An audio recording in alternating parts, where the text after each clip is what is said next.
आज का यह प्रवचन अपने आप में अत्यंत महत्वपूर्ण है। महत्वपूर्ण इसलिए कि संसार के जटिल प्रश्नों में से एक प्रश्न है जिसे हम सुलझाने की दिशा में आगे बढ़ रहे हैं। और यह प्रश्न हजारों वर्षों से भारतीय ऋषियों, महर्षियों, योगियों, तपस्वियों, साधुओं, सन्यासियों और वैज्ञानिकों का मस्तिष्क मंथन करता रहा है कि मृत्यु क्या है और अमृत्यु क्या है। क्या मृत्यु से परे भी कोई चीज है? क्या मृत्यु अवश्यंभावी है? क्या मृत्यु को हम टाल सकते हैं? और क्या कोई युक्ति, कोई साधना, क्या कोई स्थिति, कोई तरकीब है जिसकी वजह से हम मृत्योर्मा अमृतम गमयः उस उपनिषद की इस पंक्ति को सही कर सकें, चरितार्थ कर सकें। उपनिषद ने तो दो टूक शब्दों में इस पंक्ति को स्पष्ट किया है कि मृत्योर्माम अमृतम गमयः। मनुष्य को प्रयत्न करना चाहिए कि मृत्यु से अमृत्यु की ओर अग्रसर हो। उसका गमन, उसका रास्ता, उसका पथ अमृत्यु की ओर हो। इसका मतलब यह है कि उपनिषद भी इस बात को स्वीकार करता है कि मृत्यु तो अवश्यंभावी है ही। तभी उसने कहा कि मृत्यु से अमृत्यु की ओर तुम्हें अग्रसर होना है, क्योंकि यह मृत्यु तुम्हारे जीवन का एक पार्ट है, एक हिस्सा है। तुम चाहो या नहीं चाहो, इस मृत्यु का एक न एक बार तो तुम्हें साथ देना ही पड़ेगा।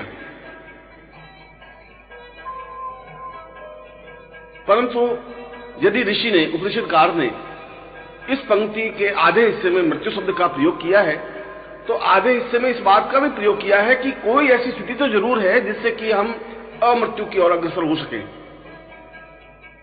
कोई ऐसी स्थिति आ सकती है जहां हम अमृत्यु पर बढ़ सके, हमारी मृत्यु नहीं हो, हम पूर्ण रूप से अमर हो सके, जीवित रह सके, लंबे वर्षों तक जिंदा रह सके, स्वस्थ रह सके। दोनों ही स्थितियां हमारे सामने एक पेचीदा प्रश्न लिए हुए खड़ी रहती हैं। और इस मृत्यु के लिए भारतीय दर्शन, योग, मीमांसा, शास्त्र, पुराण, वेद, इन लोगों ने तो मंथन चिंतन किया ही है। वैज्ञानिकों ने भी अपने तरीके से इस पर चिंतन और विचार किया है कि मनुष्य वृद्ध क्यों होता है, मनुष्य मृत्यु को प्राप्त क्यों होता है, ऐसी क्या चीज है मनुष्य के शरीर में जिसके बने रहने से वह जीवित रहता है और जिसके चले जाने से वह मृत्यु को प्राप्त हो जाता है। क्योंकि मृत्यु और अमृत्यु के बीच में शरीर में कोई गुणात्मक अंतर तो नहीं आता। एक सेकंड पहले जो जीवित था उसके हाथ, पांव, आंख, नाक, कान सही सलामत थे, और एक सेकंड के बाद वह मृत्यु को प्राप्त हो जाता है, उसमें भी हाथ, पांव, नाक, कान उसके सही सलामत होते हैं। प्रश्न उठता है कि योग यह बात कहती है कि जब हृदय का धड़कना बंद हो जाता है तो मृत्यु हो जाती है। परंतु ऐसे कई योगी हैं जो कई घंटों तक अपने हृदय को धड़कन को रोक देते हैं, और 4-6 घंटे हृदय की धड़कन, हृदय का स्फुरण होता ही नहीं, तो क्या भी मृत्यु को प्राप्त हो गए? इसलिए यह परिभाषा तो मान्य नहीं हो सकती कि हृदय की धड़कन बंद होने से आदि मृत्यु को प्राप्त हो जाता है। हृदय की धड़कन तो कई कारणों से बंद हो सकती है जो हमारे यंत्रों के माध्यम से सुनाई नहीं देती। प्रश्न यह नहीं है। प्रश्न यह है कि मृत्यु यदि हो जाती है तब तो वापस पुनर्जन्म स्वाभाविक है। हमारे शास्त्र इस बात को दो टूक शब्दों में कहते हैं कि जो पैदा होता है उसकी मृत्यु होती ही है, चाहे वह पशु हो, पक्षी हो, कीट पतंग हो, मनुष्य हो, चाहे वनस्पति हो, पेड़ पौधे, दिन रात जो उत्पन्न होगा वह युवा भी होगा, वह वृद्ध भी होगा, मृत्यु को भी प्राप्त होगा। क्योंकि मृत्यु की भित्ति पर ही, मृत्यु की नींव पर भी वापस नए का जन्म होता है। यदि मृत्यु हो ही नहीं तो ये देश, ये समाज, ये राष्ट्र अपने आप में कितना दुखी, परेशान और संतप्त हो जाएगा, इसकी कल्पना की जा सकती है। कल्पना की जा सकती है कि हजारों हजारों, करोड़ों करोड़ों वृद्ध चारों तरफ घूमते हुए नजर आएंगे, बीमार नजर आएंगे, खिसकते हुए दुखी, परेशान और पीड़ित नजर आएंगे, कफ और थूक और खांसी से दुखी और संतप्त नजर आएंगे, और नई पीढ़ी के लिए पृथ्वी पर खड़ा होने की और खड़े होने की कोई जगह नहीं रहेगी। कहां खड़े होंगे? क्या करेंगे? किस प्रकार से स्थिति बनेगी? यदि सारे व्यक्ति जीवित ही रहेंगे तब तो यह पूरा राष्ट्र और पूरा देश और पूरा विश्व अपने आप में एक अशक्त, वृद्ध, कमजोर और दुर्बल सा दिखाई देने लग जाएगा। उसमें कोई नवीनता नहीं होगी, कुछ हलचल नहीं होगी, कोई तूफान नहीं होगा, कोई जोश नहीं होगा, नवजवानी नहीं होगी, यौवन नहीं होगा, स्फुरण नहीं होगा। यह सब कुछ होगा ही नहीं, क्योंकि उन जवानों को पैदा होने के लिए, उन बालकों को पैदा होकर खड़े होने के लिए जगह की कमी रह जाएगी। कहां से इतनी वनस्पति आएगी? कहां से इतना खाद्य पदार्थ आएगा? कहां से उनको जीवित रखने की क्रिया संपन्न हो पाएगी? कहां से इतनी धूप, पानी, भोजन की व्यवस्था हो पाएगी? इसलिए मृत्यु की दीवार पर एक अमरता का पौधा रोपा जा सकता है। मृत्यु की भित्ति पर जन्म का एक स्मरण होता है। यह प्रश्न एक अलग है कि क्या मृत्यु के बाद भी हमारा अस्तित्व रहता है या नहीं रहता है, या मृत्यु के परे क्या चीज है? यह एक विषय, अलग विषय है। क्योंकि यदि मृत्यु हमारे हाथ में नहीं है तो फिर जन्म भी हमारे हाथ में नहीं है। दोनों स्थितियों में हम लाचार हैं, बेबस हैं। हम किस समय मृत्यु को प्राप्त हो जाएंगे यह हमारे हाथ में नहीं है। हमारे पास कोई ऐसी साधना, कोई सिद्धि, कोई विज्ञान नहीं है जिसके माध्यम से हम दो टूक शब्दों में कह सकेंगे हम इतने दिन तक जीवित रहेंगे ही, मृत्यु हमें स्पर्श नहीं कर सकेगी। हाँ, यह अलग बात है कि कुछ विशिष्ट साधनाएं, अद्वितीय साधनाएं ऐसी हैं जिनके माध्यम से इच्छा मृत्यु को प्राप्त की जा सकती है। जितने समय तक जाए जीवित रहा जा सकता है, परंतु वह तो एक रेयर है, वह तो एक विशिष्टता है। इसलिए मैंने कहा कि मृत्यु पर हमारा बस नहीं है, मृत्यु पर हमारा नियंत्रण नहीं है, और इन मृत्यु पर वशिष्ठ, विश्वामित्र, अत्रि, कणाद, राम और कृष्ण का भी कोई अधिकार नहीं रहा। उनको भी मृत्यु को स्पर्श करना ही पड़ा।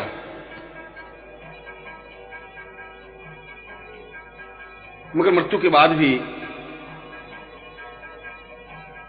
उस प्राणी का अस्तित्व इस भूमंडल में, इस पितृलोक में बना रहता है, और एक विरल रूप में, एक सांकेतिक रूप में, एक सूक्ष्म रूप में, और निरंतर इस बात के लिए प्रयत्न रहता है वह प्राणी जिसकी मृत्यु हो चुकी है और जिसका केवल प्राण ही इस वायुमंडल में व्याप्त है, जिसका प्राणी सूक्ष्म शरीर धारण किए हुए यत्र तत्र विचरण करता रहता है, वह इस बात के लिए निरंतर प्रयत्नशील रहता है कि वापिस वह जन्म ले।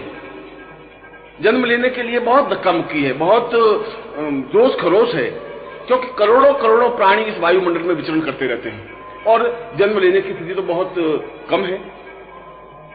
कुछ ही गर्भ स्पष्ट होते हैं जहां जन्म लिया जा सकता है। उन करोड़ों व्यक्तियों में, करोड़ों प्राणियों में आपस में रेलम पेल होती है, आपस में धक्का मुक्की होती है, एक दूसरे को ठेलते हैं, क्योंकि प्रत्येक प्राणी और प्रत्येक जीवात्मा इस बात के लिए प्रयत्न रहती है कि ये जो गर्भ खुला है इसमें मैं जन्म ले लूं, इसमें प्रवेश कर लूं। और इस धक्का मुक्की में, इस जोर जबरदस्ती में दुष्ट आत्माएं ज्यादा सुविधाएं प्राप्त कर लेती हैं, वे ज्यादा पहले जन्म ले लेती हैं। जो चैतन्य हैं, जो सरल हैं, जो निष्प्रह हैं, जो कपट रहित हैं, जो धक्का मुक्की से परे हैं, वे तो पीछे खड़े रहते हैं। वे इस प्रकार से गुंडागिर्दी नहीं कर सकते, इस प्रकार से धक्का मुक्की नहीं कर सकते, इस प्रकार जबरदस्ती से गर्भ में प्रवेश नहीं कर सकते। वे तो इंतजार करते रहते हैं। इसलिए इस पृथ्वी पर दुष्ट व्यक्तियों का जन्म ज्यादा होने लगा है, क्योंकि उन सरल और निष्प्रह ऋषितुल्य योगियों, विचारकों, विद्वानों और कपट रहित प्राणियों का जन्म होना कठिन सा होने लगा है। तो मैंने कहा कि यह तो हमारे बस में नहीं है, मृत्यु हमारे बस में नहीं है, तो जन्म भी हमारे बस में नहीं है। परंतु जो उच्च कोटि की साधनाएं संपन्न करते हैं, जो मृत्योर्माम अमृतम गमय साधना को संपन्न कर लेते हैं, उनके हाथ में होता है कि वह किस क्षण मृत्यु को प्राप्त हो, कहां मृत्यु को प्राप्त हो, किस स्थिति में मृत्यु को प्राप्त हो और किस तरीके से मृत्यु को वर्ण करें। क्योंकि मृत्यु तो जीवन का संगार है, मृत्यु भय नहीं है, मृत्यु किसी प्रकार से कष्टदायक नहीं है। मृत्यु तो एक स्थिर निद्रा है। जिस प्रकार से हम रोज रात को सोते हैं और जिसमें नींद में और नींद के आगोश में होते हैं, उसमें हमें कोई होश नहीं रहता, हमें कोई ज्ञान नहीं रहता, कोई चेतना नहीं रहती कि हम कहां हैं, किस प्रकार से हैं। हमारे कपड़ों का हमें ध्यान नहीं रहता, हम नंगे हैं या सही हैं, इसका भी हमें ज्ञान नहीं रहता। और यदि हम नींद में होते हैं, कोई एक दुष्ट व्यक्ति चाकू लेकर के हमारे सिरहाने खड़ा हो जाता है और खंजर भौंक देता है, तब भी हमें होश नहीं रहता, ज्ञान नहीं रहता कि कोई हमें मारने के लिए उद्यत हुआ है। इसका मतलब हुआ कि हम नित्य मृत्यु को प्राप्त होते हैं। निद्रा अपने आप में मृत्यु है और नित्य वापस सुबह जन्म लेते हैं, नित्य रात्रि को मृत्यु को प्राप्त करते हैं। मृत्यु का मतलब है अपने आप में एक भूल जाने की क्रिया, अपने अस्तित्व की भूल जाने की क्रिया, अपने प्राणों को भूल जाने की क्रिया, अपनी चैतन्यता को भूल जाने की क्रिया। मगर यह भूल जाने की क्रिया कुछ घंटों की होती है, इसलिए इसको नींद कहते हैं, और वह भूल जाने की क्रिया काफी लंबे अरसे तक की होती है, इसलिए उसको मृत्यु कहते हैं। इसलिए निद्रा में और मृत्यु में कोई विशेष अंतर नहीं है। और इसीलिए मार्कंडेय पुराण में स्पष्ट कहा है कि या देवी सर्वभूतेषु निद्रा रूपेण स्थिता नमस्तस्यै नमस्तस्यै नमस्तस्यै नमो नमः। क्योंकि निद्रा भी अपने आप में मृत्यु का एक पूर्वाभ्यास है। मैंने जैसा बताया कि कुछ विशिष्ट साधनाएं हैं जिसके माध्यम से हम इस मृत्यु पर नियंत्रण प्राप्त कर सकते हैं। विजय प्राप्त करना एक अलग चीज है, नियंत्रण प्राप्त करने का मतलब है कि हम जहां चाहें, जिस उम्र में चाहें मृत्यु को वर्ण करें। यदि हम चाहें 100 साल की आयु प्राप्त करें तो निश्चित ही 100 साल की आयु प्राप्त कर सकते हैं। 120 साल, 130 साल, 400 साल, 500 साल, 1000 साल की आयु भी प्राप्त कर सकते हैं। ये हमारे हाथ में है यदि उन साधनाओं का हम सहारा लें, उन साधनाओं के माध्यम से हम जीवन की पूर्णता की ओर अग्रसर हों। और जिस प्रकार से मृत्यु हमारे साधना के माध्यम से हाथ में रहती है, हमारी इच्छा पर निर्भर होती है, ठीक उसी प्रकार से मृत्यु के बाद में भी यह हमारे पास हमारा अस्तित्व, हमारे चेतनता बनी रहती है कि हम इस ब्रह्मांड में कहां पर हैं, प्राणियों के किस लोक में हैं, देवलोक में है, पितृलोक में है, राक्षस लोक में है, गंधर्व लोक में है, किस लोक में है। और इन सारे लोकों में हम एक सूक्ष्म अंगूठे के आकार के प्राणी के रूप में बने रहते हैं। इसलिए प्राणियों को उष्ठा प्राति कहा गया है, यानी ये पूरा शरीर एक अंगूठे के आकार का बन जाता है। और ऐसे अंगूठे के आकार के प्राणी, जीवात्मा करोड़ों करोड़ों इस आत्ममंडल में, भूमंडल में विचरण करती रहती है, जहां हमारी दृष्टि नहीं जाती। और यदि हम अपने इस मृत्यु लोक से थोड़ा सा ऊपर उठ के देखें तो करोड़ों ये आत्माएं जो मृत्यु को प्राप्त हो चुकी हैं बराबर भटकती रहती हैं। और उन सब का एकमात्र लक्ष्य, केवल एकमात्र लक्ष्य यही होता है कि वे वापस जन्म लें। मगर जन्म लेना तो उसके हाथ में है। जैसा कि मैंने बताया कि वहां पर भी उतना ही जोर जबरदस्ती है, कोई ऐसा संकेत नहीं है, कोई ऐसी एक नियंत्रण रेखा नहीं है, कोई ऐसा सिस्टम नहीं है कि एक के बाद एक जन्म लेता रहे, ऐसा कोई संभव नहीं है। जिसको जो स्थिति बनती है वह वैसा ही जन्म ले लेता है। ठीक उसी प्रकार से कि जहां बलवान होते हैं वो किसी भी जमीन पर कब्जा कर लेते हैं और जो जमीन का मालिक होता है वो बेचारा टुकड़ टुकड़ ताकता रहता है। ठीक उसी प्रकार से जो बलवान और ताकत और दुष्ट आत्माएं होती हैं वे ठेलम ठेल करके, जबरदस्ती करके, धक्का-मुक्की करके जो गर्भ खुलता है उसमें प्रवेश कर लेते हैं, जन्म ले लेते हैं। और जो देवात्माएं होती हैं, जो सीधे साधे सरल निष्प्रह ऋषि तुल्य व्यक्तित्व होते हैं, वो पीछे खड़े रहते हैं 2 साल, 5 साल, 10 साल, 20 साल, 50 साल। उनका जन्म होना थोड़ा कठिन होने लगा है। इसलिए इस पृथ्वी पर दुष्ट आत्माएं ज्यादा जन्म लेने लगी हैं। इसलिए इस पृथ्वी पर अधर्म ज्यादा फैला है, इसलिए इस पृथ्वी पर व्यभिचार ज्यादा फैला है, इस पृथ्वी पर झूठ और कपट और दुर्धर्षता ज्यादा फैली है। इसलिए फैली है कि उन आत्माओं का जन्म ज्यादा होने लगा है। क्या इस स्थिति से अपने आप को हम टाल सकते हैं? यह तो अपने आप में एक बहुत पेचीदा, बहुत दुखदायक स्थिति है कि हमने अपने जीवन को एक सरल और निष्प्रह रूप से व्यतीत किया, हमने एक धार्मिक और आध्यात्मिक रूप से जीवन को व्यतीत किया, और इस पूरे जीवन को व्यतीत करने के बाद भी हमें कई वर्षों तक इस आत्मा में भटकना पड़ता है। हम वापिस जन्म नहीं ले पाते, जबकि हम चाहते हैं कि हमारा जन्म हो। और जन्म लेने के बाद फिर हम ईश्वर चिंतन करें, जन्म लेने के बाद फिर हम साधनाएं करें, फिर हम आध्यात्मिक जीवन में प्रवेश करें, फिर हम गुरु चरणों में बैठें, हम फिर इस मृत्यु लोक के उन प्राणियों की सेवा करें, उनको सहयोग करें, उनकी सहायता करें। मगर ये तो तब हो सकता है जब आप जन्म लें, और यदि हम जन्म ही नहीं ले सकते तो फिर अध्यात्म चिंतन ये सब हमारे लिए तो एक दुराग्रह बन गया है। इसलिए कुछ विशिष्ट आत्माएं यदि इस जीवन में ही साधनाएं संपन्न कर लेती हैं तो उनको अपनी चेतना का पूरा ज्ञान रहता है। उनको ज्ञान रहता है कि मैं कहां था, किस रूप में था, मैंने जीवन की कौन सी साधनाएं संपन्न की थी, कहां जन्म लिया था, किस प्रकार से जन्म लिया था, और उसको उस साधना की वजह से यह भी चैतन्यता रहती है कि मुझे जल्दी से जन्म लेना है। उसको इस बात का भी भान रहता है कि मैं उच्च कोटि के गर्भ को ही चुनूं। अभी तक उन प्राणियों में, या मैं यूं कहूं कि मृत्युलोक के जो नर और नारी हैं, जो पति पत्नी हैं, उनके पास ऐसी कोई शक्ति, ऐसी कोई सामर्थ्य नहीं है कि वह उत्तम कुल के प्राणी को ही जन्म दे या कोई विशिष्ट योनि को ही अपने गर्भ में प्रवेश होने दे।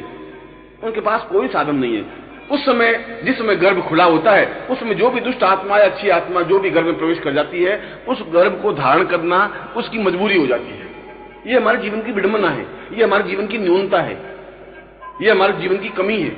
इसलिए बहुत पेचीदा स्थिति है कि मृत्यु पर हमारा नियंत्रण नहीं है। हम जिस प्रकार के प्राणी को अपने गर्भ में धारण करना चाहते हैं उस पर भी हमारा नियंत्रण नहीं है।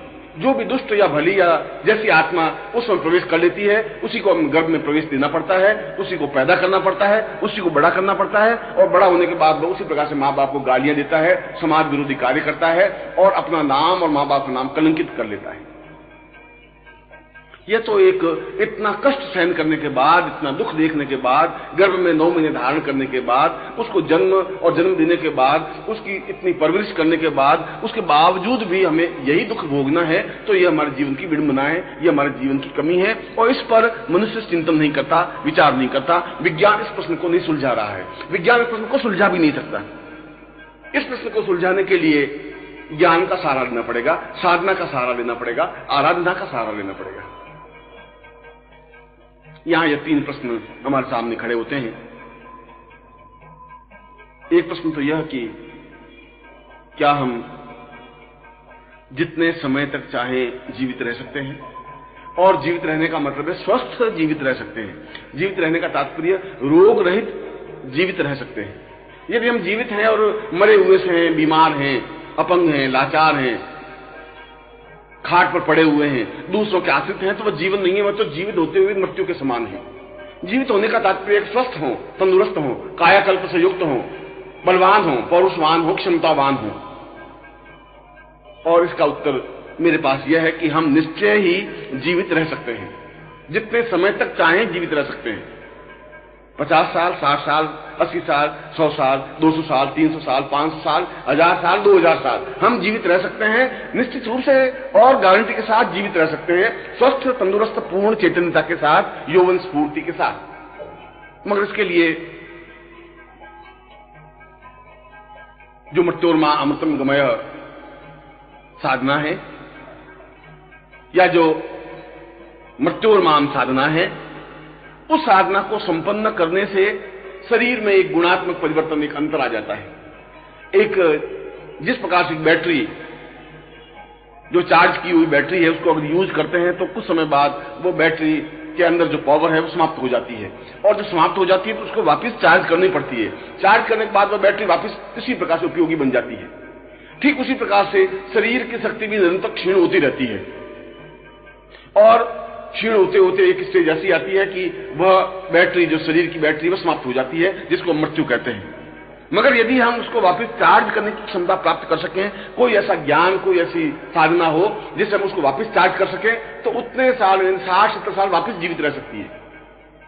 फिर हम बैटरी चार्ज कर लें, फिर शरीर को चार्ज कर लें, फिर अगले 60-70 साल, 80 साल जीवित रह सकते हैं। और इस प्रकार से जितनी बार शरीर को हम वापस कायाकल्प करते रहें, चार्ज करते रहें, उतने ही साल तक हम जीवित बने रह सकते हैं। और इसके लिए मृत्योर्मा साधना जीवन की श्रेष्ठ, अद्भुत और उन्नत साधना है जिसको योगियों ने, ऋषियों ने स्वीकार किया है।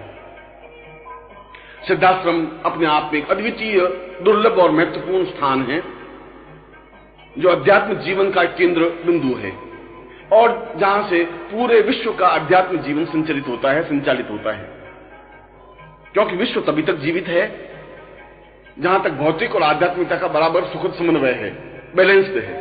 जो ये बैलेंस बिगड़ता है तो विश्व अपने आप में प्रलय की स्टेज पे चला जाता है, प्रलय हो जाता है, सब कुछ समाप्त हो जाता है, जिसमें भौतिकता बहुत अधिक बढ़ जाएगी, चारों तरफ बम गिरेंगे, प्रत्येक देश एक दूसरे पर आक्रमण करेगा, एक देश दूसरे देश पर परमाणु बम गिराएंगे और कोई भी देश बचेगा नहीं, बम गिराने वाला भी और बम झेलने वाला भी, और इसी को प्रलय कहते हैं। और यदि आध्यात्मिकता का भी बाहुल्य हो जाए और भौतिकता जीवन में रहे ही नहीं, तब भी प्रलय हो जाएगा। इसलिए इन दोनों का समन्वय होना जरूरी है। मगर इस भौतिकता के लिए कुछ प्रयत्न नहीं करना पड़ता, झूठ के लिए, हिंसा के लिए, छल के लिए, कपट के लिए कोई प्रयत्न नहीं करना पड़ता। वह तो एक सामान्य सी बात है। मनुष्य की दुर्धर्ष प्रवृत्तियां अपने आप में स्वतः जन्म लेती हैं। उनको बैलेंस करने के लिए सिद्धाश्रम अपने आप में कुछ विशिष्ट योगियों को, कुछ विशिष्ट महात्माओं को इस मृत्युलोक में उन प्राणियों के बीच भेजता है।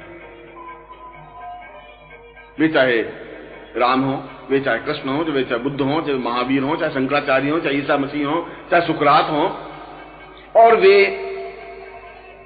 अपने ज्ञान के संदेश के माध्यम से, अपनी चेतना के संदेश के माध्यम से, अपनी पवित्रता और दिव्यता के संदेश के माध्यम से उन लोगों में अध्यात्म चेतना पैदा करते हैं। यद्यपि इस प्रकार की चेतना पैदा करने वालों को बहुत गालियां मिलती हैं, क्योंकि वे तो मदांध हैं, वे तो अंधे हैं, वे भौतिकता में ग्रस्त हैं, उनको झूठ, छल और कपट का अलावा उनके पास कोई रास्ता नहीं है। वो जब इस प्रकार की बात सुनते हैं तो सोचते हैं कि ये हमारे अधिकारों पर हनन है, यह व्यक्ति हमारे पूरे जीवन की दिमाग पूंजी को समाप्त कर रहा है, हमारे स्वार्थों पर चोट कर रहा है, इसलिए उसका एक विरोध होता है, उसको गालियां दी जाती है, उसको कैद कर लिया जाता है, उसको मार दिया जाता है, उसको समाप्त कर दिया जाता है।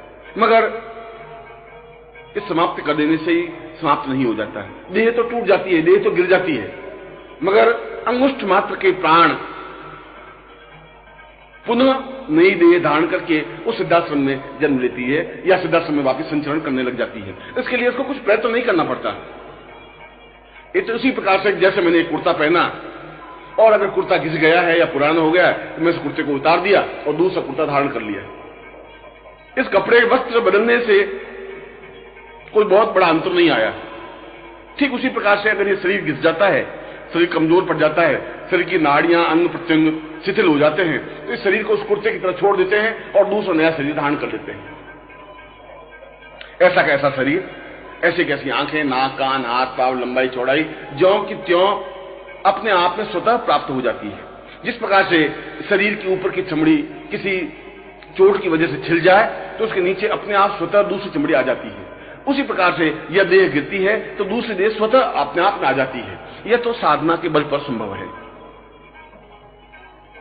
और इसीलिए उस सिद्धाश्रम के योगियों की आयु 100, 200, 300, 400, 500, 1000, 2000 वर्षों की आयु प्राप्त योगी भी इस समय सिद्धाश्रम में विद्यमान है। कोई भी अपनी आंखों से उन सिद्धाश्रम के योगियों को देख सकता है, अनुभव कर सकता है, उनके पास बैठ सकता है, उनके प्रवचन सुन सकता है, उनकी ज्ञान चेतना को अपने हृदय में उतार सकता है। और कोई भी व्यक्ति आज भी यदि चाहे तो राम के पास बैठ करके युद्ध कला के बारे में सीख सकता है, कृष्ण के पास बैठ करके गीता का संदेश सुन सकता है और शंकराचार्य के पास बैठ करके शंकर भाष्य को उनके मुंह से वापिस सुन सकता है। यह तो कोई कठिन नहीं है, यह तो कोई असंभव नहीं है। यह तो आपको उस स्टेज पर पहुंचने की जरूरत है, आपकी क्षमता उस स्टेज पर पहुंचने की हो, आपके पास एक समर्थ और योग्य गुरु हो। और समर्थ और योग्य गुरु का मतलब यह है कि उसको ऐसी सिद्धियां प्राप्त हो, ऐसी समर्थता प्राप्त हो और जो आपको ले जा सके अपने साथ सिद्धाश्रम में, दिखा सके सिद्धाश्रम के योगियों को, उनके पास बिठा सके, उनका खुद भी सम्मान हो, रिस्पेक्ट हो, वह खुद भी अपने आप में ऊंचाई पर पहुंचा हुआ हो, अमन्यता युक्त हो। ऐसा नहीं है कि ऐसे गुरु इस पृथ्वी पर है ही नहीं, है। ये अलग बात है कि हमारी आंखें उनको नहीं देख पाती, ये अलग बात है कि हमारी दुर्बुद्धि ऐसे व्यक्ति के पास रहते हुए भी आलोचना, झूठ और छल में हम लिप्त रहते हैं। हम एक एक क्षण दूसरे कार्यों में व्यतीत कर देते हैं, मगर उन गुरु को न पहचान पाते हैं, न उनके पास बैठ करके उस आनंद को ले पाते हैं। हमें जो प्रश्न करने चाहिए वो तो प्रश्न हम करते ही नहीं, जो कुछ हमें सीखना चाहिए वो तो हम सीखते ही नहीं, जो कुछ हमें सेवा करनी चाहिए वो तो सेवा हम करते ही नहीं, जो कुछ सानिध्य में आनंद अनुभव करना चाहिए वो आनंद अनुभव नहीं कर पाते। ये हमारे जीवन की विडंबना है, ये हमारे जीवन की कमी है, ये हमारी दुर्बुद्धि है, ये हमारा दुर्भाग्य है। प्रत्येक युग में और प्रत्येक परिस्थिति में सिद्धाश्रम के इस प्रकार के योगी अलग अलग नामों में, अलग अलग रूपों में इस पृथ्वी तल पर अवतरित हुए हैं, विचरण किए हैं और आम लोगों की तरह रहे हैं। उनमें कुछ विशिष्टता रखी नहीं। इसलिए विशिष्टता नहीं रखी कि आम आदमी को समझा सकता है, समाज का एक भाग बनकर के समाज के लोगों को अपनी ज्ञान चेतना दे सकता है। ईसा मसीह बिल्कुल एक सामान्य व्यक्ति बनकर के अपने उन अनुयायियों को, लोगों को ज्ञान दे सके, चेतना दे सके। कृष्ण एक सामान्य मानव बनकर के और सारथी बनकर के अर्जुन को और दूसरे लोगों को शिक्षा दे सके। भीष्म पितामह पहचान सके, वो पहचान सके कि ये अपने आप में अद्वितीय युग पुरुष हैं, पर आम आदमी तो उनको नहीं पहचान सका। गीता जैसा उच्च कोटि का ज्ञान चिंतन ग्रंथ देने वाला व्यक्ति एक सामान्य व्यक्ति नहीं हो सकता। मगर किसने पहचाना, कितने लोगों ने पहचाना? नहीं पहचाना, वो अपने आप में एक मौका चूक गए, और जिन्होंने पहचाना वो अपने आप में अद्वितीय बन गए। और उसके बाद फिर सिद्धाश्रम से बुद्ध आए, फिर महावीर आए, फिर शंकराचार्य आए। जीवन के इस प्रकार के महापुरुष तो इस पृथ्वी तल पर अवतरित होते ही रहते हैं। यह हमारा सौभाग्य है कि हमारी पीढ़ी में इस प्रकार के युग पुरुष विद्यमान हैं। यह हमारा सौभाग्य है कि इस पीढ़ी में इन युग पुरुषों के साथ हमें कुछ दिन रहने का मौका मिला है।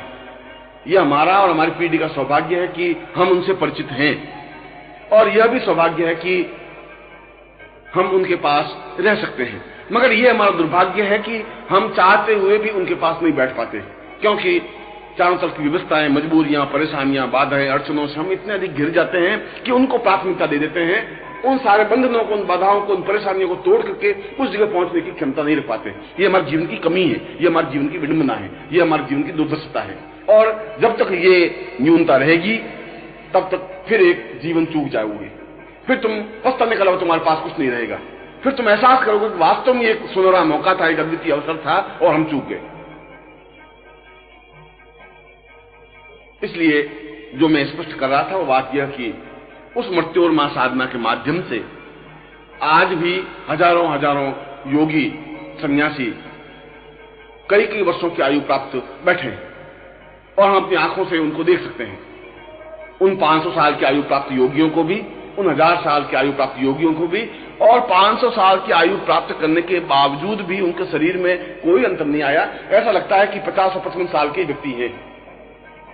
ऐसा लगता है कि अभी तो इनका यौवन बरकरार है, इनमें ताकत है, इनमें क्षमता है, इनमें पौरुषता है, इनमें पूर्णता है, और यह सब कुछ मृत्योर्मा साधना के माध्यम से ही संभव है।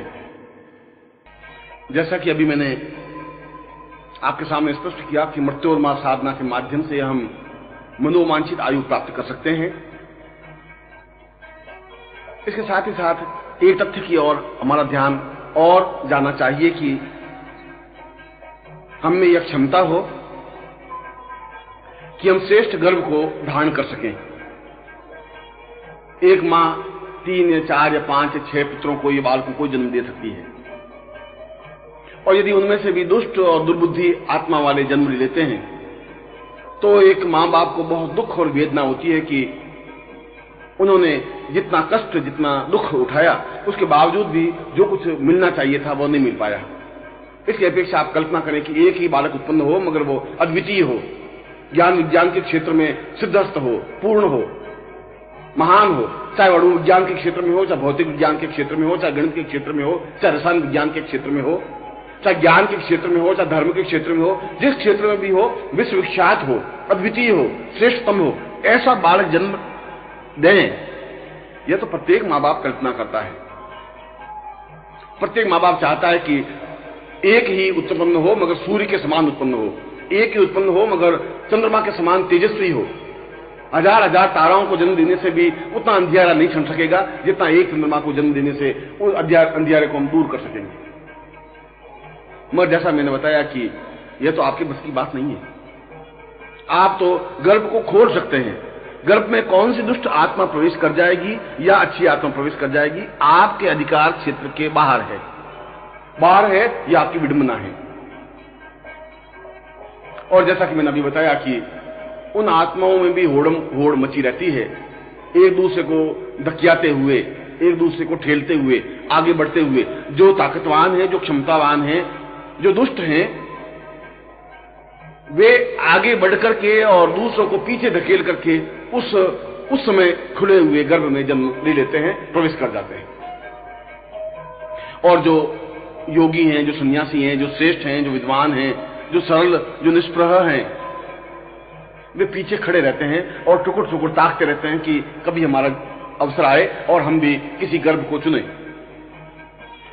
इसलिए मां बाप के पास में ऐसी कोई स्थिति नहीं है जिसकी वजह से श्रेष्ठ बालक या श्रेष्ठ आत्मा को अपने गर्भ में प्रवेश दे सके। मगर इसके लिए भी एक साधना है, एक अद्वितीय साधना है, जिसको गमय साधना कहा गया है, जिसको पूर्णत्व साधना कहा गया है। और इस गमय साधना के माध्यम से यदि मां गर्भ धारण करने से पूर्व इस गमय साधना को इस गमय साधना को पूर्णता के साथ संपन्न कर लेती है, तो उसके गर्भ में एक विशिष्टता प्राप्त हो जाती है। और वह विशिष्टता प्राप्त यह होती है कि दुष्ट आत्मा उसके गर्भ में प्रवेश कर ही नहीं पाती।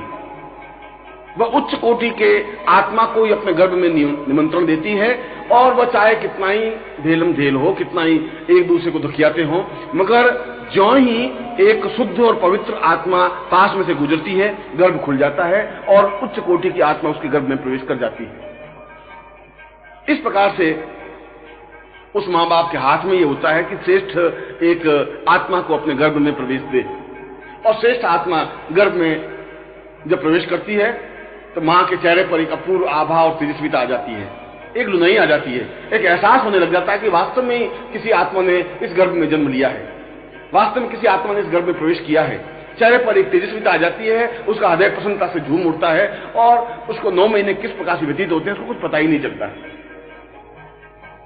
और वह जो जन्म देती है तो उसी श्रेष्ठ आत्मा को जन्म देती है, जो कि आगे चल करके अपने क्षेत्र में अद्वितीय व्यक्तित्व बन सकता है और अपने क्षेत्र में उच्च कोटि व्यक्तित्व बनकर के मां बाप के नाम को रोशन कर सकता है। वह मां हजारों हजारों वर्षों तक धन्य हो जाती है, आने वाली पीढ़ियां उसकी कृतज्ञ हो जाती है।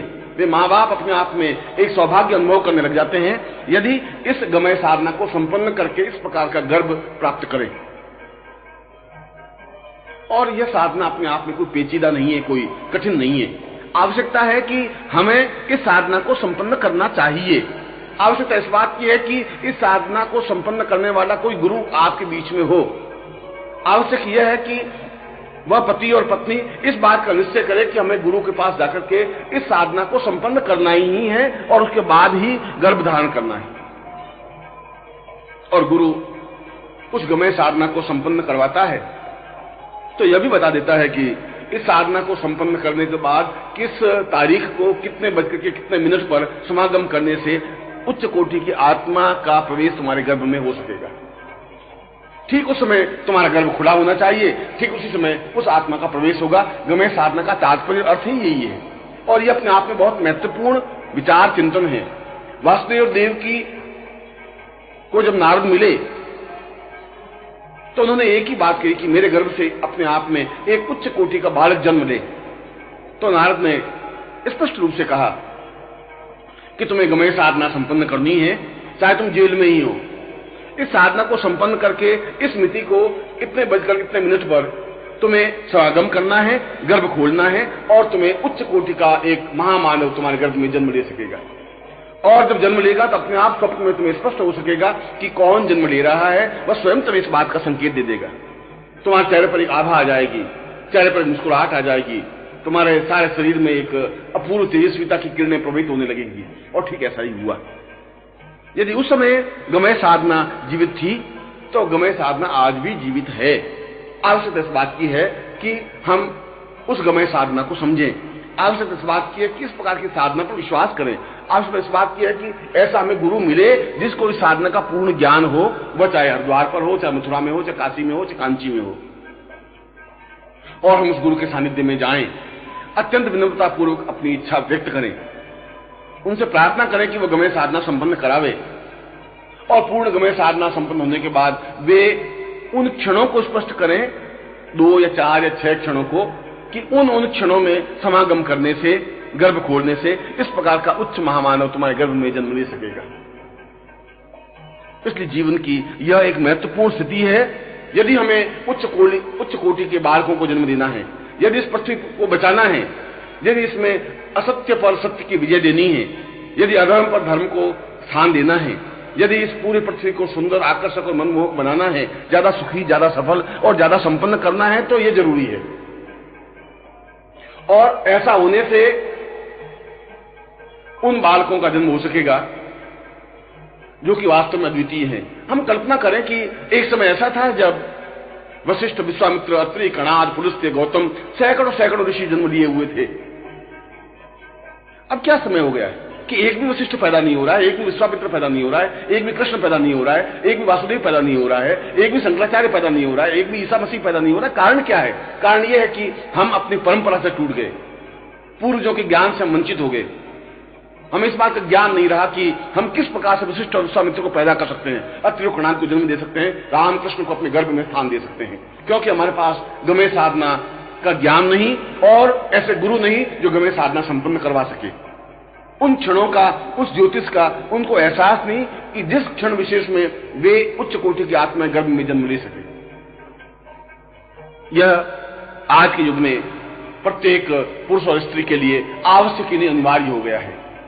और यदि आप वृद्ध हो गए हैं तो आपके पुत्र हैं, पुत्र वधू हैं, उनके गर्भ से उच्च कोटि का बालक जन्म लेने की क्रिया संपन्न करवा सकते हैं। आपका पौत्र है, पौत्र वधू है, उनको इस प्रकार की शिक्षा, चेतना और ज्ञान दे सकते हैं कि वे इस प्रकार के योग्यतम बालक को जन्म ले। ऐसा संभव हो सकता है। और मैंने तीसरा प्रश्न आपके सामने रखा था कि हमने जन्म लिया, हम बड़े हुए, हमने अपने जीवन में जो कुछ भी कार्य करना था कार्य किया, और हम मृत्यु को प्राप्त हो गए। सैकड़ों हजारों लोग नित्य मृत्यु को प्राप्त होते हैं और व्यक्ति उठ करके चिता पर लेटता है और समाप्त हो जाता है। मगर मृत्यु से परे, मृत्यु के बाद उसका अस्तित्व, उनके प्राणों का अस्तित्व तो विद्यमान रहता ही है। जैसा कि मैंने बताया कि अंगुष्ठ के आकार की जीवात्मा इस पितृलोक में बराबर विचरण करती रहती है, और उन लाखों करोड़ों आत्माओं में तुम्हारी भी एक आत्मा होती है। उन लाखों करोड़ों की भीड़ में तुम भी एक गुमनाम सा एक आत्मा लिए हुए खड़े रहते हो, कोशिश करते हो कि कोई गर्भ मिले और जन्म ले। मगर आप सरल हैं, आप सीधे हैं, आप बड़े हैं, आपने जीवन को एक शुद्धता के साथ व्यतीत किया है। आप में छल नहीं है, कपट नहीं है, झूठ नहीं है, धक्का मुक्की नहीं है, दुष्टात्मा नहीं है। इसलिए आप वहां पर भी इस प्रकार की स्थिति पैदा नहीं कर सकते, धक्के नहीं मार सकते, जबरदस्ती किसी गर्भ में प्रवेश नहीं कर सकते। प्रश्न उठता है कि क्या कोई ऐसी विधि, कोई ऐसी तरकीब, कोई स्थिति है जिसकी वजह से हम श्रेष्ठ गर्भ में जन्म ले सकें? यहां मैंने श्रेष्ठ गर्भ का एक प्रयोग किया। श्रेष्ठ गर्भ तो बहुत कम होते हैं, दुष्ट गर्भ तो बहुत हैं, हजारों हैं। जो झूठ बोलने वाले पिता हैं, कपट करने वाले पिता हैं, दुष्ट आत्माएं माताएं हैं, व्यभिचारिणी माताएं हैं, जिनका जीवन अपने आप में दुष्टता के साथ व्यतीत होता है, ऐसे गर्भ तो हजारों करोड़ों हैं। मगर जो सदाचारी हैं, शुद्ध हैं, पवित्र हैं, दिव्य हैं, देवताओं का पूजन करने वाले हैं, जो आध्यात्मिक चिंतन में रत रहने वाले हैं, ऐसे स्त्री पुरुष तो बहुत कम है पृथ्वी पर, गिने चुने हैं। बहुत कम है जो पति और पत्नी दोनों ही साधना में और आराधना में व्यतीत करते हों। ऐसे पति पत्नी बहुत कम है जो नित्य भगवत चर्चा में अपने जीवन को व्यतीत करते हों, जो झूठ और सत्य से, झूठ और कपट से परे रहते हों, जिनका जीवन अपने आप में सात्विक हो, जो अपने आप में देवात्मा हो, जो अपने आप में पवित्र हो, दिव्य हो। ऐसे स्त्री और पुरुष श्रेष्ठ युगल कहे जाते हैं। और यदि ऐसे पुरुष और स्त्री के गर्भ में हम जन्म लें तो अपने आप में हम मान्यता होती है, अद्वितीयता होती है। क्या हम कल्पना कर सकते हैं कि देवकी के अलावा और किसी गर्भ में कृष्ण जन्म ले सकते थे? क्या हम ऐसा सोच सकते हैं कि कौशल्य के अलावा और किसी मां में इतनी ताकत और क्षमता थी कि राम को अपने गर्भ में जन्म दे सके? नहीं। इसके लिए पवित्रता, दिव्यता, श्रेष्ठता, उच्चता जरूरी है। मगर प्रश्न यहां उठता है कि हम मृत्यु को प्राप्त होने के बाद क्या हमारी चेतना बनी रह सकती है? और मृत्यु को प्राप्त होने के बाद क्या कोई ऐसी स्थिति, कोई ऐसी तरकीब, कोई ऐसी विशिष्टता है कि हम श्रेष्ठ गर्भ का चुनाव कर सकें? वह चाहे किसी शहर में हो, वह चाहे किसी प्रांत में हो, वह चाहे किसी राष्ट्र में हो। जहां जिस राष्ट्र में चाहें, भारतवर्ष में चाहें, जिस शहर में चाहें, जिस स्त्री पुरुष के गर्भ से जन्म लेना चाहें, हम जन्म ले सकें, क्या कोई ऐसी स्थिति है? यह प्रश्न हमारे सामने बिल्कुल दो टूक शब्दों में स्पष्ट खड़ा रहता है। और इस प्रश्न का उत्तर विज्ञान के पास नहीं है, हमारे पास नहीं है। हम मृत्यु को प्राप्त होने के बाद हम विवश हो जाते हैं, मजबूर हो जाते हैं, लाचार हो जाते हैं। यह कोई स्पष्ट नहीं है कि हम 2 साल बाद या 10 साल बाद या 15 साल बाद या 50 साल बाद उस पितृलोक में भटकते हुए कहीं जन्म ले लें। हो सकता है हम किसी गरीब घराने में जन्म ले लें, कसाई के घर में जन्म ले लें, हम किसी दुष्ट आत्मा के घर में जन्म ले लें, हम किसी व्यभिचारी के घर में जन्म ले लें, और हम किसी ऐसी मां के घर में जन्म लें कि भ्रूण हत्या हो जाए, गर्भपात हो जाए, हम पूरा जन्म ही नहीं ले सके। आप कल्पना करें कि कितनी व्यवस्था हो जाएगी हमारे जीवन की, और हम इस जीवन में ही उस स्थिति को भी प्राप्त कर सकते हैं कि हम मृत्यु के बाद भी उस प्राणी लोक में, जहां करोड़ों प्राणी हैं, करोड़ों आत्माएं हैं, उन आत्माओं में भी हम खड़े हो सके और हमें इस बात का ज्ञान हो सके कि हम कौन थे, कहां थे, किस प्रकार की साधनाएं संपन्न की और क्या करना है। और इसके साथ ही साथ इतनी ताकत, इतनी क्षमता, इतनी तेजस्विता आ सके कि सही गर्भ का चुनाव कर सके, और फिर इतनी स्थिति बन सके कि तुरंत हम उस श्रेष्ठ गर्भ में प्रवेश कर सकें और जन्म ले सकें। चाहे कितनी भीड़ हो, चाहे दुष्ट आत्माएं हमारे बीच में कितनी हो, हम उनके बीच में से रास्ता निकाल करके उस श्रेष्ठ गर्भ का चयन कर सकें, और जो ही गर्भ खुले हम उसमें प्रवेश कर सकें। इसको अमृत साधना कहा गया है, और यह अपने आप में एक अद्वितीय साधना है, यह अपने आप में एक विशिष्ट साधना है। इसका मतलब है कि इस साधना को संपन्न करने के बाद हमारा यह जीवन हमारे नियंत्रण में रहता है। मृत्यु के बाद हम प्राणी बनकर के भी या जीवात्मा बनकर के भी उस पर हमारा नियंत्रण रहता है, और उस जीवात्मा के बाद गर्भ में जन्म लेते हैं, गर्भ में प्रवेश करते हैं, तब भी हमारा नियंत्रण बना रहता है।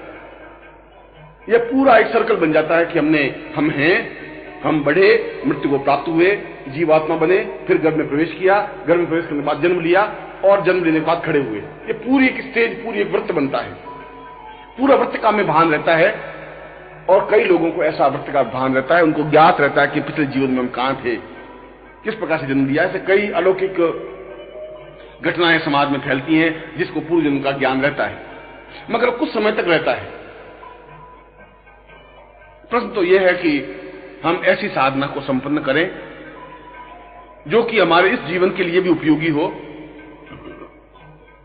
और इस जीवन के बाद अगर प्राणात्मा हमारी इस वायुमंडल में विचरण करती रहती है तो प्राणात्मा पर भी हमारा नियंत्रण बना रहे। साधना के माध्यम से वो डोर टूटे नहीं, डोर अपने आप जुड़ी रहे, और जल्दी से जल्दी उच्च कोटि के गर्भ में हम प्रवेश कर सकें। ऐसा नहीं है कि उसको प्रवेश करने के लिए हम 50 वर्ष प्रतीक्षा करें, 500 साल प्रतीक्षा करें। हम चाहते हैं कि वापिस जल्दी से जल्दी जन्म लें। हम चाहते हैं कि इस जीवन की जो कुछ साधना की है वो हमें स्मरण रहे, और जितना हमने ज्ञान प्राप्त कर लिया उसके आगे का ज्ञान प्राप्त करें, क्योंकि ज्ञान का तो एक अथाह सागर है, एक अनंत है, अनंत पथ है। इस जीवन में हम पूर्ण साधनाएं संपन्न नहीं कर सके तो अगले जीवन में जहां हमने छोड़ा है उसके आगे बढ़ सके, क्योंकि ये जो इस जीवन का जो ज्ञान है वह उस जीवन में स्मरण रहता है। यदि वो प्राणात्मा और जीवात्मा पर हमारा नियंत्रण होता है, गर्भ पर हमारा नियंत्रण होता है, गर्भ में जन्म लेना हमारा नियंत्रण होता है, और जन्म लेने के बाद गर्भ से बाहर आने की क्रिया का हमें नियंत्रण रहता है। इसलिए इस अमृत साधना का भी हमारे जीवन में अत्यधिक महत्व है, क्योंकि अमृत साधना के माध्यम से हम जीवन को छोड़ नहीं पाते, हमारे जीवन पर पूरा अधिकार रहता है। हम जिस प्रकार स्थिति चाहें उस प्रकार स्थिति को प्राप्त कर सकते हैं। प्रत्येक पुरुष और स्त्री को अपने जीवन काल में जब भी समय मिले, जब भी अवसर मिले, अपने गुरु के पास जाना चाहिए। मैं गुरु शब्द इसलिए प्रयोग कर रहा हूं कि जिसको इस साधना का ज्ञान हो वह गुरु हो सकता है। ऐसा गुरु आपका भाई हो सकता है, आपकी पत्नी हो सकती है, आपका पुत्र हो सकता है, यदि उनको इस प्रकार का ज्ञान है। और यदि नहीं ज्ञान है तो जिस गुरु को इस प्रकार का ज्ञान है हम उसके पास जाएं, उनके चरणों में बैठें, विनम्रता से निवेदन करें कि हम उस अमृत साधना को प्राप्त करना चाहते हैं, क्योंकि इस जीवन को तो हम अपने नियंत्रण में रखें ही।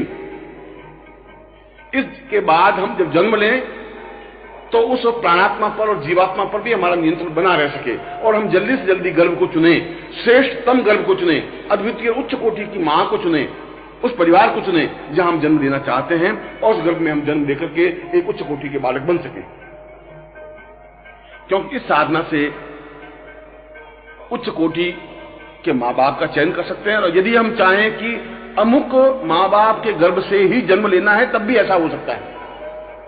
यदि हम चाहें कि इस शहर के उस मां बाप के यहां जन्म लेना है और यदि वे गर्भ धारण करने की क्षमता रखते हैं तो वापस उसमें प्रवेश करके जन्म ले सकते हैं। ऐसे कई उदाहरण बने हैं कि जिस मां के गर्भ से जन्म लिया और किसी कारणवश मृत्यु को प्राप्त हो गए तो उसी मां के गर्भ से वापस भी जन्म लेने की स्थिति बन सकती है। खैर ये तो आगे की स्थिति है। इस समय स्थिति तो यह है कि हम इस अमृत साधना के माध्यम से अपने वर्तमान जीवन को अपने नियंत्रण में रखें,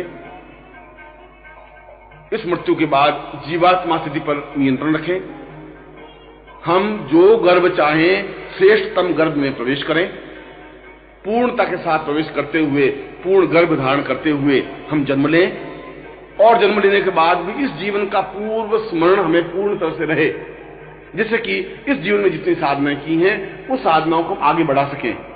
इस जीवन में जिस गुरु के संपर्क में रहे हैं उस गुरु के चरणों में वापस जल्दी से जल्दी जा सके, आगे की साधना संपन्न कर सकें। यह चाहे पुरुष हो, चाहे स्त्री हो, चाहे साधक हो, चाहे साधिका हो, प्रत्येक के जीवन की यह मान्यता है कि वो इस साधना को संपन्न कर सकता है। मैंने अपने इस प्रवचन में 3 साधना का उल्लेख किया: मृत्योर्मा साधना, अमृत साधना और गमय साधना। और इन तीनों साधनाओं को मिलाकर के मृत्योर्मा अमृतम गमय शब्द विभूषित किया गया है। इसलिए ईशावास्य उपनिषद में और जिस उपनिषद में इस बात की चर्चा है वह केवल एक पंक्ति नहीं है, मृत्योर्मा अमृतम गमय, मृत्यु से अमृत्यु की ओर चले जाएं। हम किस प्रकार से जाएं, किस तरकीब से जाएं, इसलिए उसके तीनों साधनाओं के नामकरण भी इसमें दिए। इसको स्पष्ट किया कि तीनों साधनों को सामंजस्य करना, तीनों साधनों को समझना हमारे जीवन में जरूरी है, आवश्यक है। और हम अपने जीवन काल में ही इन तीनों ही साधनाओं को संपन्न करें, यह हमारे लिए जरूरी है, आवश्यक है। और जितना जल्दी हो सके इस साधनाओं को संपन्न करें, जितना जल्दी हो सके अपने गुरु के चरणों में बैठें, जितना जल्दी हो सके उनके चरणों में अपने आप को निवेदित करें, अपनी बात को कहें, उनको स्पष्ट करें कि हम क्या चाहते हैं, और वह जो समय दे, वह जो परीक्षा ले हम परीक्षा दें, वह जिस प्रकार से हमारा उपयोग करना चाहे हम उपयोग होने दें, मगर उनके चरणों में लिपटे रहें, क्योंकि हमें उनसे प्राप्त करना है अद्भुत ज्ञान, अद्वितीय ज्ञान, श्रेष्ठतम ज्ञान। बहुत कुछ खोने के बाद बहुत कुछ प्राप्त हो सकता है। यदि आप कुछ खोना नहीं चाहें और बहुत कुछ प्राप्त करना चाहें, ऐसा जीवन में संभव नहीं हो सकता। अपने जीवन को दांव पे लगा करके प्राप्त किया जा सकता है। यदि आप जीवन को बचा रहे हैं, जीवन को बचाते रहे और बहुत कुछ प्राप्त करना चाहें तो ऐसा संभव नहीं हो सकता।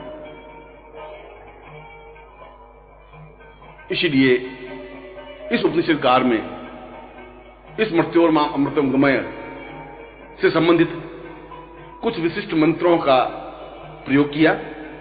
यद्यपि इसकी साधना पद्धति अपने आप में एक सरल है, सही है, कोई भी स्त्री और पुरुष इस साधना को संपन्न कर सकता है। यद्यपि इस साधना के लिए बहुत आवश्यक है कि गुरु के चरणों में पहुंचना अनिवार्य है, क्योंकि इसकी पेचीदगी गुरु के द्वारा ही समझी जा सकती है, उनके साथ उनके द्वारा ही उन मंत्रों को प्राप्त किया जा सकता है। परंतु मैं उन मंत्रों का आपके सामने उल्लेख कर रहा हूं जो मृत्योर्मा, अमृतम और गमय तीनों साधनाओं से संबंधित है। जब नित्य इन मंत्रों को हम एक बार श्रवण करते हैं तब भी हमारे जीवन की चैतन्यता बनती है, तब भी हम जीवन में उत्थान की ओर अग्रसर होते हैं, तब भी हम ऊंचाई की ओर अग्रसर होते हैं, तब भी हम मृत्यु पर विजय प्राप्त करने की साहस और सक्षमता प्राप्त कर पाते हैं, और तब भी हम उस मृत्यु से अमृत्यु की ओर अग्रसर होते हैं, जब मृत्यु हम पर झपट्टा नहीं मार सकती, जब मृत्यु पर हम पर दबोच नहीं सकती, जब मृत्यु में मार नहीं सकती, समाप्त नहीं कर सकती, और हम जितना वर्ष चाहें, जितने युग चाहें जीवित रह सकते हैं। मैं उन मंत्रों का आपके सामने उच्चारण कर रहा हूं, जिन मंत्रों को बार बार आपको नित्य सुनना ही चाहिए। 1 बार, 5 बार, 11 बार, 21 बार, 101 बार, जितना आपको समय मिले, मगर नित्य इसको श्रवण करने से ही अपने आप में सफलता मिल जाती है।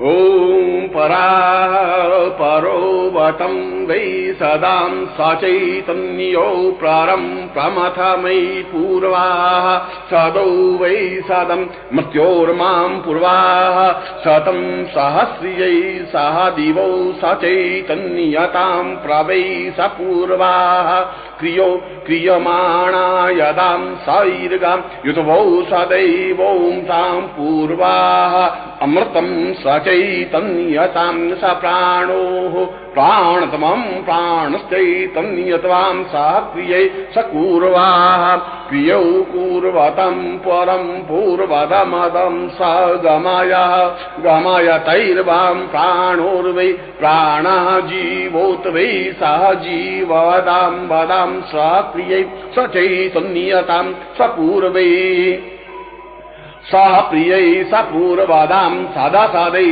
सक्रियै स पूर्वश्चैतन्यतां सहौषतां सह दीर्घत्वां पूर्वदा मदाः पूर्वोः शतं सह मृत्योर्माम् अमृतां पूर्वत अमृतं स चैतन्यतां गमयतैं गमय पूर्वाः सदो मामृतो मृत्योर्मां मृत्योर्मयैव त्वां पूर्वाः मृत्योर्मयि मृतो रतं मृत्योर्मृतं सप्रतां मृत्योर्माम् अमृतं गमय त्वां सदा सक्रियै गमय मृत्योर्मां सा गमयतौ सा अमृत्युर्वै पूर्वदा सचिन्तयन्त्वां सह क्रियै स पूर्वाः सतौ सदा सचिन्तयां पूर्वदा सतौ सक्रियै कल्याण त्वां पूर्णवद प्राणो यः प्राण त्वां जीवो यः जीव त्वां सदैव सदीर्घो यत्वां सहो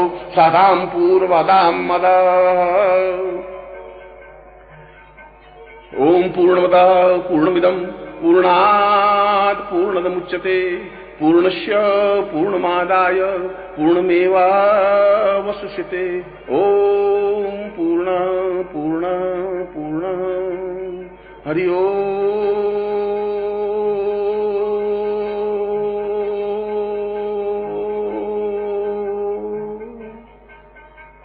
इस प्रवचन में